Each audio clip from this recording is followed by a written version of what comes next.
Hey guys, and welcome to Cassie's Cyber Art class and to Cassie's Kitchen.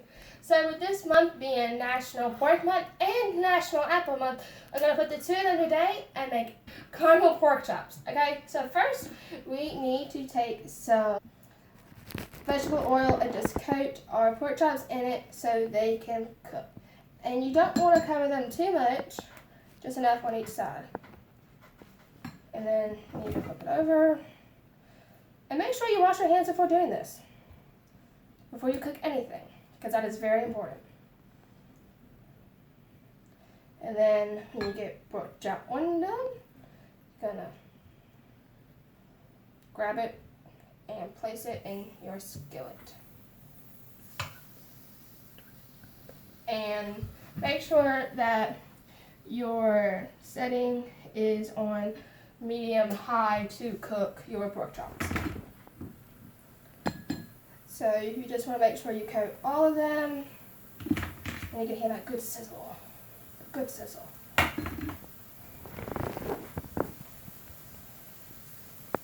And now you want to cook these pork chops in the skillet for about 6 minutes, and you want to flip them occasionally so that they get good and cooked on both sides.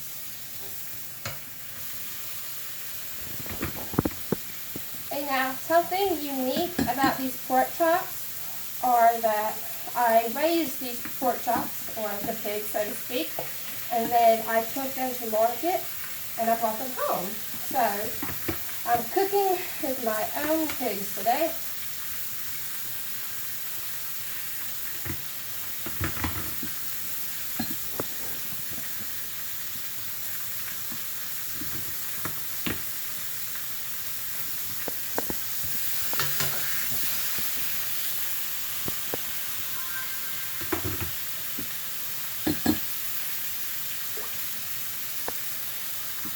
So if you don't have enough room for all of your pork chops, as you can see, they're getting a little tight space.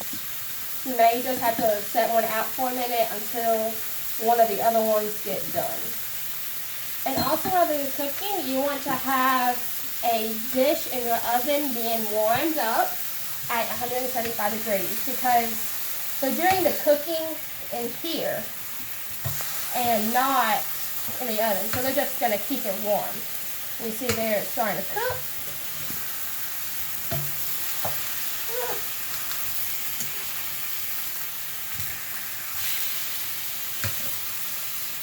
And now the apples I'm using today are Granny Smith apples.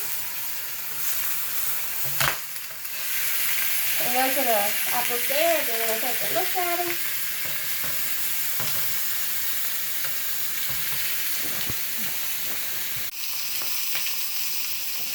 So now that you have your pork chops cooked, and to make sure they're cooked, take a meat thermometer and put it in the middle of it, and it should reach 145, which is considered done for all pork products.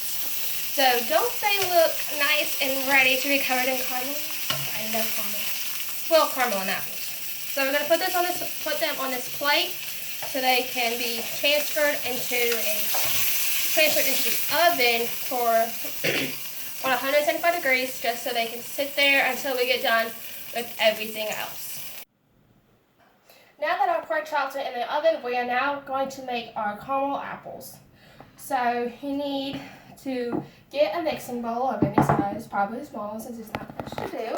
So you want to get that, and then you want to combine your brown sugar, which is 2 tablespoons, and I can't find mine, so I'm just using a regular spoon. Well, tablespoon. So 1, 2. So you add 2 of those and just set that aside.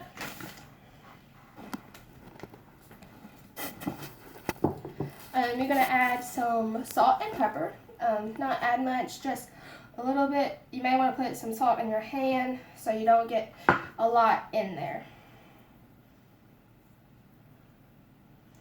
And then you're going to also add some pepper. Just sprinkle that in there, some. And then you're going to add your cinnamon and nutmeg. You're going to add a half of this because I couldn't find the right so it depends. And all measurements will be added at the end of the recipe, so you can cook this at your house too. And then our nutmeg.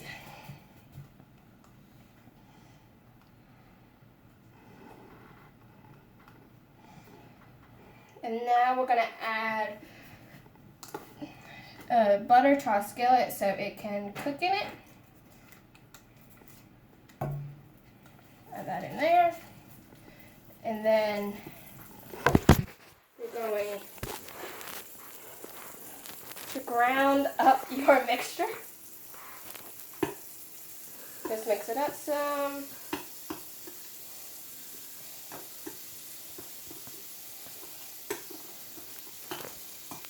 And then you're going to add this in to your skillet.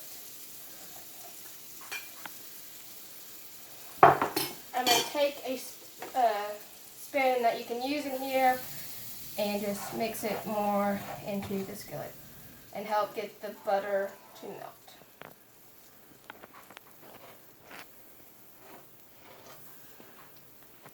Mix together and your butter is melted, you're going to add in your apples. So the recipe calls for 2 apples, but I use 3 apples since I love apples. And also my apples were smaller than normal, so I added more. And you just want to get them all mixed in there to get them all caramelized. I really wish you guys could smell this, because this just smells really good. So you're just going to set them in here and let them tenderize. And when you get that done, you're going to take out your apples and put them over your pork chops.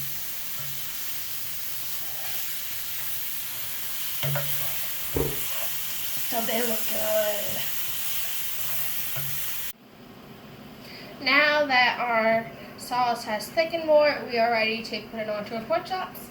And then we'll let them set and we'll see how they taste. So now that our caramel has thickened, we're going to add it on top of it and just drizzle it over the pork chop and the apples.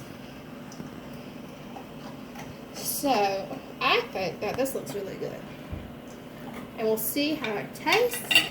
So, and if you guys make this, I want you guys to leave a comment and tell me how it goes. I'll make sure to leave the recipe at the end of the video so all you guys can know how to make it. So now that we have our caramel and our apples and our pork chop fully made, we are going to taste it and see how it does.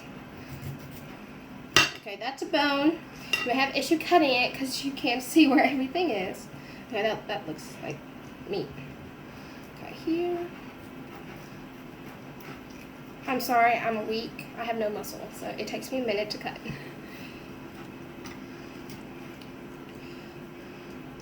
So make sure on your first bite you get you some pork chop.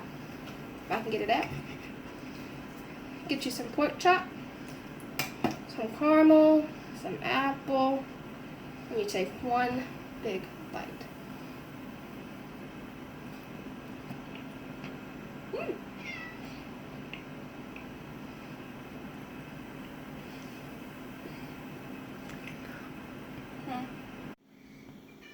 So you can pair your pork chop up with anything, may it be a baked potato, broccoli, and it can pretty much go with everything. So make sure to let me know how your pork chop goes, and I'll see you guys later. Now that the apples are tender, we're going to take them and put them on the pork chop so they can sit with there and let the juices caramelize. So we're just going to take them and put them in this bowl. I think they look really good. So you want to make sure that you try not to get any of the juices. You want to leave them in here so they can thicken up some more. But you want to get all your apples out.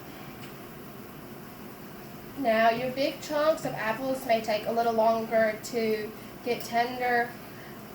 So they may take a little longer to do. But we checked them all, so they're good. And you want them to be soft, but not mushy. You want it to be soft.